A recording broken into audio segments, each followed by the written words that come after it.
Alors, bonsoir tout le monde, j'espère que vous allez bien, et en forme, et bien compagnie. On a vu les suites des fonctions x. Les suites des fonctions, c'est-à-dire c'est une fonction, mais elle dépend de, est indexée par n, c'est-à-dire elle dépend de n et de x en même temps. Alors, fn de x est une suite de fonctions, on a parlé de la convergence simple d'une suite de fonctions, c'est-à-dire lorsque c'est la limite de fn de x lorsque n tend vers plus l'infini pour un certain x fixé. Et aujourd'hui, on va essayer de parler de la convergence uniforme. Alors, fn de x, alors c'est une suite qui, telle que n supérieur égal à bien 0, c'est une suite de fonctions qui convergent uniformément vers une fonction f, vers f, ça veut dire quoi? Alors on note fn converge uniformément situé ici vers f, si seulement si il converge uniformément sur d, sur une partie, si seulement si le suc de fn de x moins f de x pour x appartient à t, c'est-à-dire pour tous les x, on a cette valeur tend vers 0 lorsque n tend vers plus l'infini. Si seulement si pour tout epsilon serait positif, il existe un certain rang, tel que si je dépasse ce rang pour tout n supérieur ou égal à n epsilon, pour tout x appartient à t, on a fn de x, la valeur fn de x moins f de x inférieure à epsilon, c'est-à-dire que fn de x est comprise entre f moins epsilon et f plus epsilon. Mais pour un certain rang qui dépend que de epsilon, on peut contrôler tous les x. Alors c'est ça la convergence uniforme. La convergence uniforme, c'est-à-dire qu'on peut contrôler tous les x par un certain rang. Si fn de x s'approche de le graphe de fn de x s'approche du graphe de f. Constante n possède un caractère universel. C'est pas parce que contrôlait tous les x. Alors maintenant, on va essayer de voir la convergence uniforme, mais graphiquement. Alors ça veut dire quoi? Fn converge uniformément vers f. Ça veut dire que sur un intervalle t, signifie que pour tout epsilon strictement positif, on peut trouver un certain rang dans lequel le graphe de fn se trouve entre le graphe de f moins epsilon et celui de f plus epsilon. Pour un certain rang, alors si par exemple le graphe de fn il est comme ça c'est le graphe de fn. Et ça c'est le graphe de f. Et le graphe de f, il est comme ça par exemple.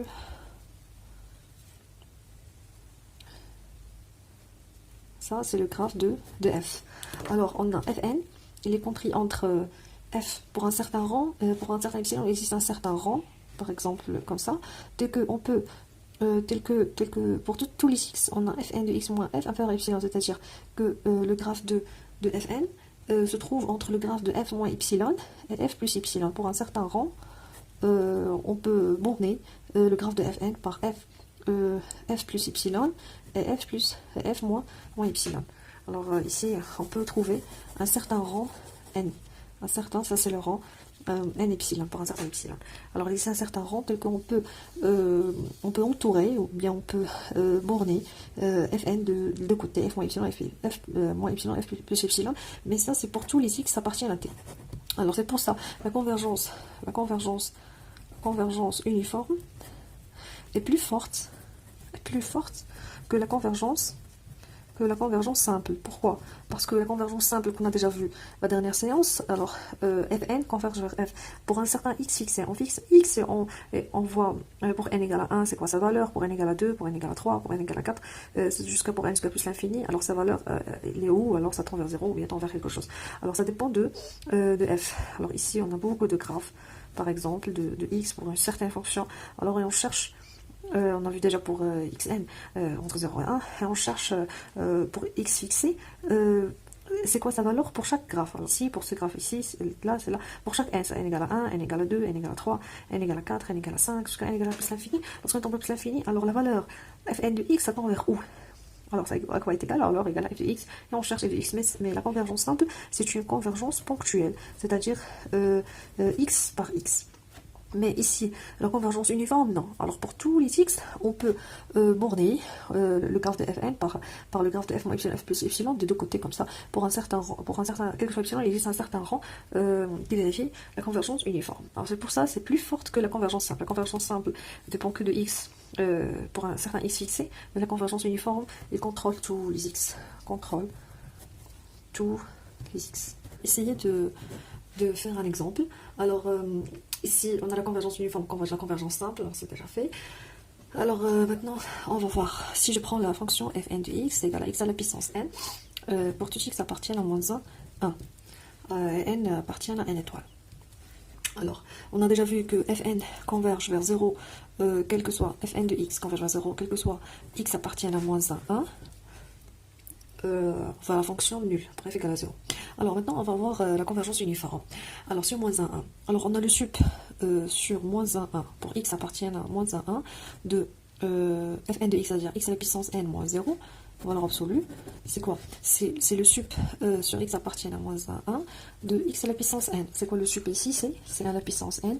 Alors c'est 1, ça ne tend pas vers 0 lorsque x, lorsque n tend vers plus l'infini, ça ne tend pas vers 0. Alors dans ce cas-là, fn ne converge pas uniformément vers la fonction nulle.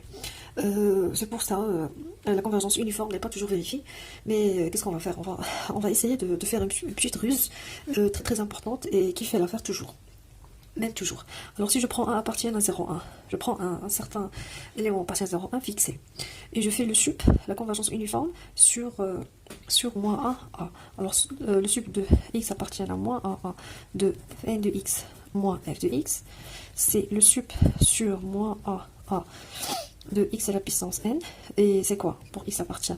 Alors c'est quoi le sup ici? C'est a à la puissance n. Or a compris entre 0 et 1, n tend vers plus l'infini, alors ça tend vers 0 lorsque n tend vers plus l'infini. Alors on peut conclure que fn converge uniformément vers la fonction nulle, mais sur moins a ou a compris entre 0 et 1. Très bien. On va voir un autre exemple. Alors ici pour calculer le sup, ici pour une fonction, pour la convergence uniforme, n'est pas toujours pratique, n'est pas toujours évident pour calculer la borne supérieure sur un intervalle moins x ou bien un intervalle à quelconque. Alors la convergence uniforme n'est pas toujours évidente si on travaille avec le sup. C'est pour ça on va essayer de voir quelques critères de la convergence uniforme. Alors critères de la convergence uniforme, et ces critères ils facilitent la vie uniforme, ils facilitent les calculs, ils facilitent comment on montre que c'est une fonction converge uniformément. Alors le premier critère qu'on a, on a le critère de Cauchy. Alors qu'est-ce qu'il dit le critère de Cauchy? Tout simplement, il dit que fn c'est une fonction converge uniformément vers f si seulement si pour tout type c'est non secteur positif, il existe un certain rang tel que si le critère de Cauchy, c'est comme le critère de Cauchy pour les fonctions, les critères de Cauchy pour les suites. Alors les suites de Cauchy, ça veut dire quoi? Alors c'est la même chose, ça veut dire que les termes de u s'approchent les termes de u quand on dépasse un certain rang. Alors c'est la même chose ici pour fn. Alors si seulement si, c'est-à-dire la fonction fn converge uniformément, la suite de fonctions, c'est sur l'expansion epsilon existe un certain rang, quel que soit p strictement supérieur à q supérieur ou égal à n. Alors qu'est-ce qu'on a? On a le sup sur a pour x appartient à 1 de fn fp de x moins fq de x est inférieur à epsilon. C'est-à-dire quoi? C'est-à-dire que ce sup c'est inférieur à epsilon de fp moins fq.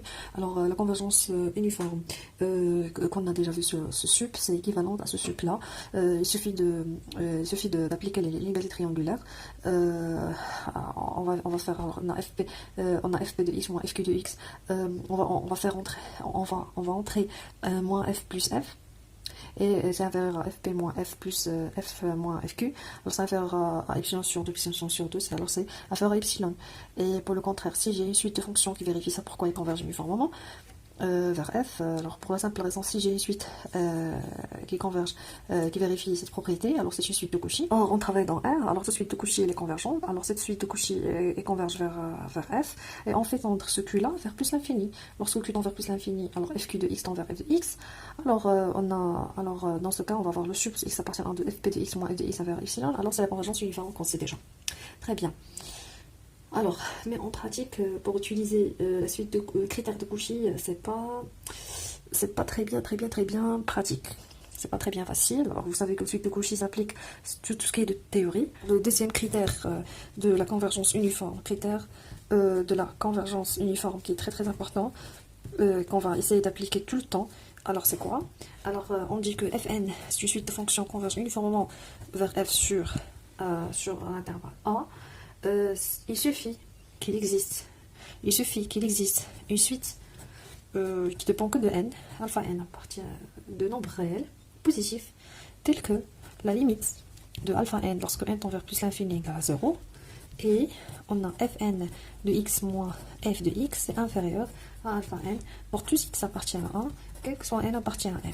Alors si je peux majorer fn de x moins f de x par une suite qui tend vers 0 pour tous les x appartiennent à 1, pour tous les n appartiennent à n, alors on peut dire que fn converge uniformément vers f. Alors c'est une condition suffisante. Pour la simple raison, alors si on a ça inférieur à alpha n, alors le sup, alors ça c'est un quoi? Alors si inférieur ou égal à alpha n, alors alpha n c'est un majorant, et on sait que le sup c'est le plus petit des majorants. Alors si on veut faire la démonstration, alors on a le sup sur A de fn de x moins f de x, c'est le plus petit des majorants, alors inférieur à alpha n. Or alpha n tend vers 0, alors aussi celui-là va tendre vers 0, ça tend vers 0, alors celui-là tend vers 0 lorsqu'on tend vers plus infini, d'où on peut conclure que fn converge vers f uniformément. Très bien.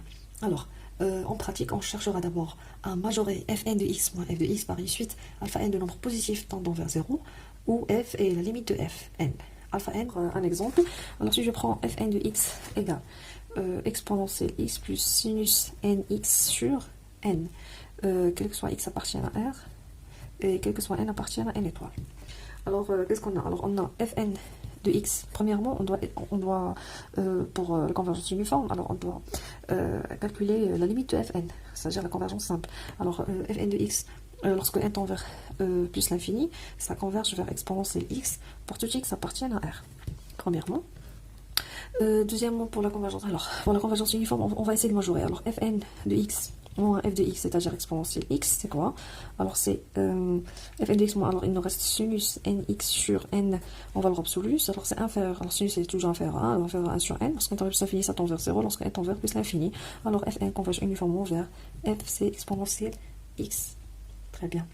Si par exemple on veut montrer que fn ne converge pas uniformément vers f, il suffit de trouver une suite telle que on a fn de x moins f de x inférieur à alpha n, mais alpha n ne tend pas vers 0. Alors dans ce cas-là, on peut conclure que fn ne converge pas uniformément vers f. Alors je vous remercie pour votre attention. Nous avons la convergence uniforme. La prochaine séance, on va voir quelques exercices suivants. Merci pour votre attention. Au revoir.